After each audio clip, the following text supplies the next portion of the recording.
नमस्कार. जायकवाडीची अपडेट आली आहे. शेतकऱ्यांसाठी एक सूचना. काही जण चुकीच्या कमेंट करत आहात, पण आधी व्हिडिओ पूर्ण पहा आणि नंतर कमेंट करा.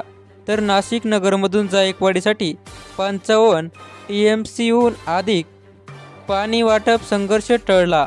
नाशिक आणि अहमदनगर जिल्ह्यातील धरणांमधून आतापर्यंत तब्बल 55 TMCहून अधिक पाण्याचा विसर्ग झाल्यामुळे मराठवाड्यातील जायकवाडी धरणाचे बुधवारी दुपारी 65% वर पातळी गाठली आहे.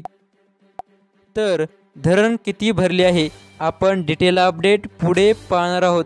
त्यामुळे आपल्या हक्काच्या दिशा नैसर्गिक शेती या शेतकरी यूट्यूब चॅनलला सबस्क्राईब करा आणि शेजारी बेल आयकॉन प्रेस करा. व्हिडिओला आवडल्यास लाईक करा. मागील काही काळापासून नाशिकमध्ये मुसळधार पावसाने हजेरी लावली आहे.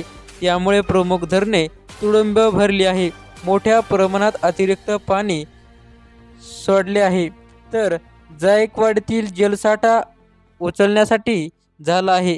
बुधवारी दुपारी जायकवाडी धरणात 55.30 TMC म्हणजे हे धरण 65.61% जलसाठा जायकवाडीने पडताळणी गाठली आहे. म्हणजेच आता हे जायकवाडी धरण 65% भरलं आहे, अशी माहिती आपल्याला काही वेबसाईटवर पाहायला मिळत आहे. त्या वेबसाईटवर मिळालेली माहिती तुम्हाला आपल्या या शेतकरी यूट्यूब चॅनलवर आम्ही पोहोचण्याचा प्रयत्न करतो.